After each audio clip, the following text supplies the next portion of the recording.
Hello everyone, welcome to Ugipur classes. आज की इस वीडियो में कक्षा 10 के सामाजिक विज्ञान के प्री बोर्ड के पेपर को हल करने वाले हैं। अगर अपने बोर्ड एग्जाम में अच्छा स्कोर प्राप्त करना चाहते हैं तो आपको सभी प्री बोर्ड के एग्जाम के पेपर को हल करना चाहिए ताकि आप अपने बोर्ड एग्जाम में अच्छा नंबर प्राप्त कर सके। यहाँ से आपको क्वेश्चन का अंदाजा हो जाएगा कि आपके बोर्ड एग्जाम में कैसे क्वेश्चन पूछे जाएंगे। आपके बोर्ड एग्जाम में बहुत ही सरल क्वेश्चन पूछे जाते हैं, इसलिए आपको घबराना नहीं है। अच्छी तरह से आपको अपनी तैयारी करके जाना है। तो यहाँ पर देख सकते हैं पहला क्वेश्चन आपके सामने दिया हुआ कि ऑप्शनल आपका 20 नंबर आएगा, जिसमें आपको क्या होगा ओएमआर सीट पर भरना होता है।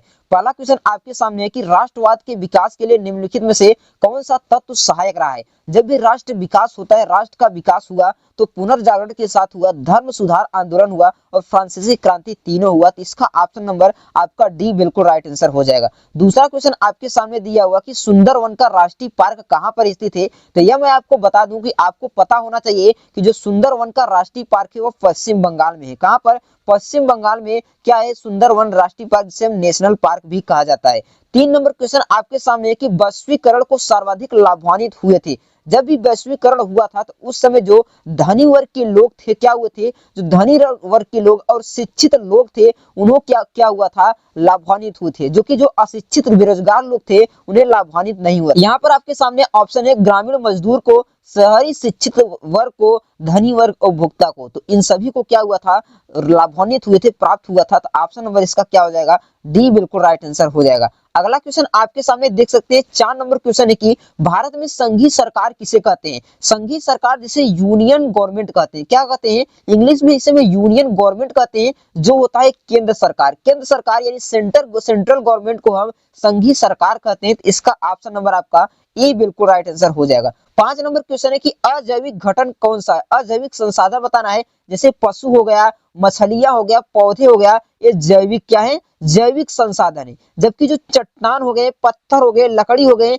ये सब क्या होते हैं, अजैविक संसाधन। क्या हो गया, पत्थर सॉरी लकड़ी क्या होता है, जैविक होता है। जबकि चट्टान क्या हो गया, चट्टान अजैविक संसाधन हो जाएगा। उसके बाद देख सकते हैं अगला क्वेश्चन आपके सामने कि भारत में जीविका का प्रमुख स्रोत क्या है। तो जो भारत में जीविका का प्रमुख स्रोत है, सभी बच्चों को पता है कि कृषि क्या है, भारत में जीविका का प्रमुख स्रोत है। तो इसका ऑप्शन नंबर आपका बी बिल्कुल राइट आंसर हो जाएगा। 7 नंबर क्वेश्चन है कि विदेशी व्यापार किसके मध्य होता है। आप सभी को पता है कि विदेशी व्यापार 2 देशों के मध्य होता है। यानी जब देशों के मध्य होता है तो उसे हम विदेशी व्यापार कहते हैं। प्रदेशों के बीच नहीं, गांवों के बीच नहीं, नगरों के बीच नहीं, बल्कि देशों के बीच मध्य व्यापार को हम विदेशी व्यापार कहा जाता है। 8 नंबर क्वेश्चन आपके सामने दिया हुआ कि विकास को मापने के लिए अन्य कौन सा साधन है। क्या कह रहा है कि विकास को मापने हेतु अन्य कौन सा साधन है। अगर हम एनडीबीपी की माने, किसके, एनडीबीपी की माने, तो उसके आधार पर प्रति व्यक्ति यानी per capita income, per capita income जिसे हम प्रति व्यक्ति आय कहते हैं,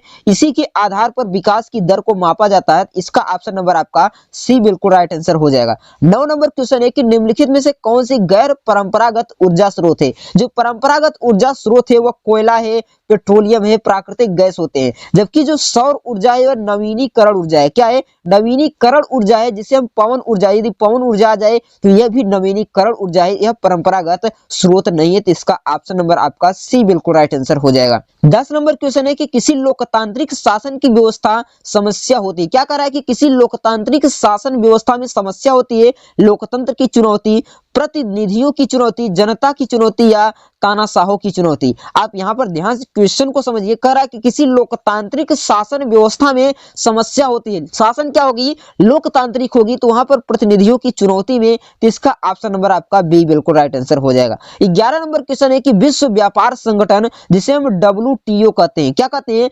डब्ल्यूटीओ कहते हैं, वर्ल्ड ट्रेड ऑर्गेनाइजेशन, इसका संगठन क्या है, इसका मुख्यालय कहाँ है। तो इसका मुख्यालय आपका जिनेवा में है। कहां पर, जिनेवा है, जो कि स्विट्जरलैंड पर। जिनेवा कहां पर है, स्विट्जरलैंड में है। तो इसका ऑप्शन नंबर आपका सी बिल्कुल राइट आंसर हो जाएगा। 12 नंबर क्वेश्चन है कि एक मार्ग किन वस्तुओं पर प्रमाणित किया जाता है। तो एक मार्क एक चिन्ह होता है जिसे प्रमाण प्रदर्शित करता है, किस पर, खाद्य पदार्थों पर क्या होता है, वेरीफाई का चिन्ह लगाता है, एक मार्ग चिन्ह से कहते हैं। उसके बाद यहाँ पर है कि करो या मरो का नारा किसने दिया था। तो करो या मरो का नारा महात्मा गांधी ने दिया था। इसका ऑप्शन नंबर आपका डी बिल्कुल राइट आंसर हो जाएगा। भूमि एक साधन है, भूमि एक क्या है, प्राकृतिक साधन है, मानव निर्मित तो है नहीं, सौर ऊर्जा निर्मित है नहीं, जबकि प्राकृतिक साधन है। तो इसका ऑप्शन नंबर आपका ए बिल्कुल राइट आंसर हो जाएगा। ऐसा ही सरल सरल क्वेश्चन आपके एग्जाम में पूछा जाता है, इसलिए आपको धैर्य रखकर अपनी तैयारी को अच्छे से बूस्ट करना है। यहाँ पर देख सकते हैं अगला क्वेश्चन दिया कि बहुउद्देशीय परियोजनाओं का मुख्य उद्देश्य नहीं था। यहाँ पर आप देख लीजिए, जो बहुउद्देशीय परियोजनाएं बनाई गई थी वह सिंचाई के लिए बनाई गई थी, बाढ़ नियंत्रण के बनाई गई थी और विद्युत उत्पादन के लिए बनाई गई थी, ना कि जल आपूर्ति के लिए। तो इसका ऑप्शन नंबर आपका सी बिल्कुल राइट आंसर हो जाएगा। अगला क्वेश्चन यहाँ पर 16 नंबर क्वेश्चन है कि भारतीय संविधान की 8वीं अनुसूची में कितनी भाषाएं समावेश हैं? तो 8वीं अनुसूची में 22 भाषाएं, कितनी भाषा? 22 भाषाएं। इसका ऑप्शन नंबर आपका बी बिल्कुल राइट आंसर हो जाएगा। 17 नंबर क्वेश्चन आपके सामने करा है कि निम्न में से कृषि क्षेत्र किसे कहते हैं? तो कृषि किस क्षेत्र में आता है मैं आपको बता दूं, तो जो कृषि होता है वो प्राथमिक क्षेत्र में आता है, प्राथमिक क्षेत्र यानी प्राइमरी सेक्टर में आता है। तो इसका ऑप्शन नंबर आपका ए बिल्कुल राइट आंसर हो जाएगा। द्वितीय श्रेणी में आपका सेवा क्या आता है? उद्योग आता है, और तृतीय श्रेणी में आपका क्या आता है? सेवा आता है। उसके बाद देख सकते हैं अगला क्वेश्चन है कि हिंद स्वराज नामक पुस्तक किसने लिखा था? हिंद स्वराज नामक पुस्तक महात्मा गांधी ने लिखा था। इसका ऑप्शन आपका बी बिल्कुल राइट आंसर हो जाएगा। 19 नंबर क्वेश्चन आपके सामने है कि भारत में औरतों के लिए आरक्षण की व्यवस्था कहां पर है? तो भारत में आरक्षण की जो व्यवस्था है औरतों के लिए पंचायती राज में 33% है। कितना? 33% ही क्या है? 33% महिलाओं के लिए आरक्षण है। तो इसका ऑप्शन नंबर आपका डी बिल्कुल राइट आंसर हो जाएगा। उसके बाद देख सकते हैं दिया कि 20 नंबर क्वेश्चन किस प्रदेश में सीढ़ीदार खेतियां की जाती है? पंजाब में, हरियाणा में, गुजरात में या उत्तराखंड में? यहाँ पर देख सकते हैं सीढ़ीदार खेतियां कहां पर की जाती है? तो पहाड़ी राज्यों में कहा जाता है। पहाड़ी राज्यों में क्या होता है? सीढ़ीदार खेतियां होती है। अगर हम चारों में देखें तो पहाड़ी राज्य कौन सा है? तो उत्तराखंड एक पहाड़ी राज्य है, हिमाचल प्रदेश एक पहाड़ी राज्य है। इन राज्यों में क्या होती है? सीढ़ीदार खेतियां होती है। तो इसका ऑप्शन नंबर आपका डी बिल्कुल राइट आंसर हो जाएगा। नेक्स्ट क्वेश्चन देख सकते हैं, आपको क्या करना है? वर्णात्मक प्रश्न लिखना है। कह रहा है कि राष्ट्रवाद की उदय की प्रक्रिया की मुख्य उपनिवेशवाद विरोधी आंदोलन क्या था? अथवा आपको उसके बाद अथवा भूमंडलीय कूट विश्व को बनाने की प्रक्रिया का योगदान बताइए। लैंगिक, यहाँ पर देख सकते हैं लैंगिक विभाजन से आपका क्या अभिप्राय? क्या है? लैंगिक विभाजन से क्या अभिप्राय है? अथवा राजनीतिक दलों के सामने क्या चुनौतियां होती हैं? इसके बारे में आपको लिखना है। यहाँ से आप क्वेश्चन देख लीजिए और आप अच्छे से इसको तैयार कर लीजिए। भूमि के निम्नीकरण को संरक्षण का उपाय बताइए,